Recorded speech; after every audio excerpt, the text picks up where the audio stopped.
Halo, perkenalkan nama saya Teguh Andi Nugraha dengan NPM 22 14144 kelas D, mata kuliah Hukum Pidana dan Perkembangan.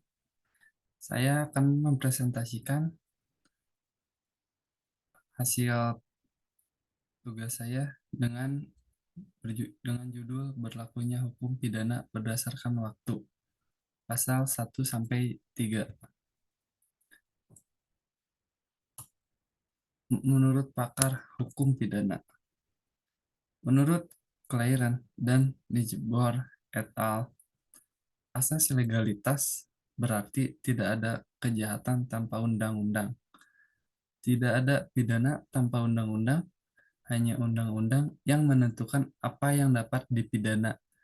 Hanya undang-undang menentukan pidana yang mana dan dalam keadaan apa pidana dapat diterapkan. Kemudian pasal 1, Kitab Undang-Undang Hukum Pidana Baru, ayat 1. Tidak ada satu perbuatan pun yang dapat dikenai sanksi pidana dan atau tindakan kecuali atas kekuatan peraturan pidana dalam peraturan perundang-undangan yang telah ada sebelum perbuatan dilakukan. Ayat 2. Dalam menetapkan adanya tindak pidana dilarang digunakan analogi. Kesimpulannya, menurut saya, pasal 1 ayat 1, seseorang tidak bisa dipidana jika belum ada peraturan yang mengatur tindak pidana yang dilakukan oleh orang tersebut pada waktu dan tempat tertentu. Pasal 1 ayat 2. Suatu perbuatan yang sama di waktu dan tempat yang sama dengan alasan yang berbeda tidak bisa dipidana dengan pasal yang sama. Kemudian pasal 2 KUHP baru ayat 1. Ketentuan sebagaimana dimaksud dalam pasal 1 ayat 1 tidak mengurangi berlakunya hukum yang hidup dalam masyarakat yang menentukan bahwa seseorang patut dipidana walaupun perbuatan tersebut tidak diatur dalam undang-undang ini. Ayat 2. Hukum yang hidup dalam masyarakat sebagaimana dimaksud pada ayat 1 berlaku dalam tempat hukum itu hidup dan sepanjang tidak diatur dalam undang-undang ini dan sesuai dengan nilai-nilai yang terkandung dalam Pancasila. Undang-Undang Dasar Negara Republik Indonesia tahun 1945, hak asasi manusia dan asas hukum umum yang diakui masyarakat bangsa-bangsa. Ayat ketiga, ketentuan mengenai tata cara dan kriteria penetapan hukum yang hidup dalam masyarakat diatur dengan peraturan pemerintah. Kesimpulannya, pasal 2 ayat 1, jika seseorang melanggar hukum di dalam masyarakat yang tidak tertulis di dalam undang-undang, maka orang tersebut bisa dihukum jika hukum adat berlaku dan masih dilestarikan di daerah tersebut. Pasal 2 ayat 2. Seseorang yang melanggar hukum tidak tertulis dalam undang-undang, maka orang tersebut akan dihukum berdasarkan asas hukum yang berlaku di Indonesia. Pasal 2 ayat 3. Peraturan pemerintah menjadi patokan dalam menentukan peraturan daerah. Selanjutnya, pasal 3 KUHP baru, ayat 1.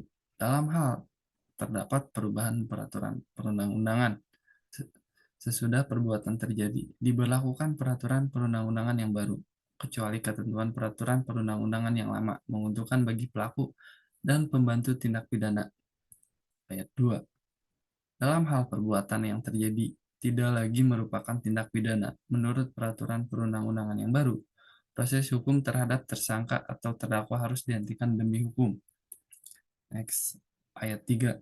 Dalam hal ketentuan sebagai mana dimaksud pada ayat 2 diterapkan bagi tersangka atau terdakwa yang berada dalam tahanan. Tersangka atau terdakwa dibebaskan oleh pejabat yang berwenang sesuai dengan tingkat pemeriksaan. Ayat 4.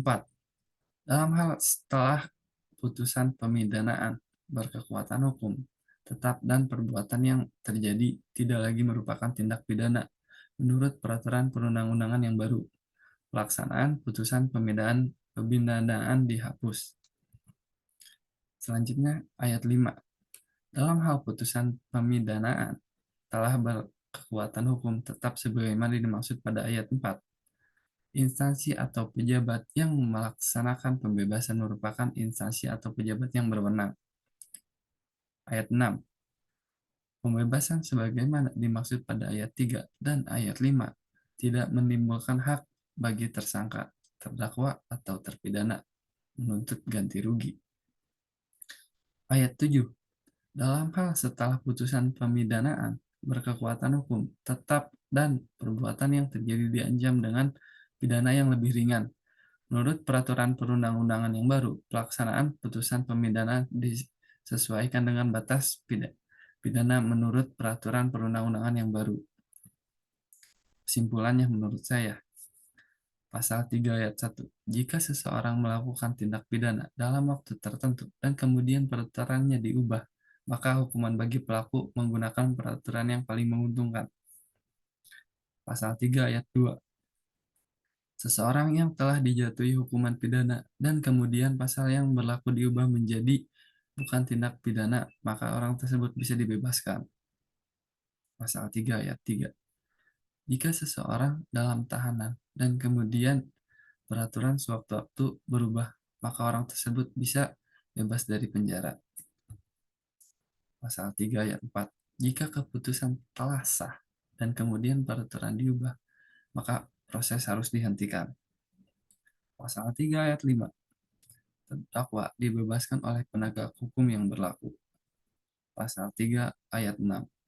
Jika terdakwa dihukum denda, maka dalam peraturan tersebut, terdakwa tidak boleh meminta balik uang tersebut.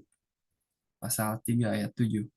Jika peraturan lama hukumannya lebih berat dan peraturan baru lebih ringan, maka yang dipakai oleh terpidana adalah peraturan yang baru, yang lebih ringan. Cukup sekian, terima kasih. Apabila ada salah mohon dimaafkan.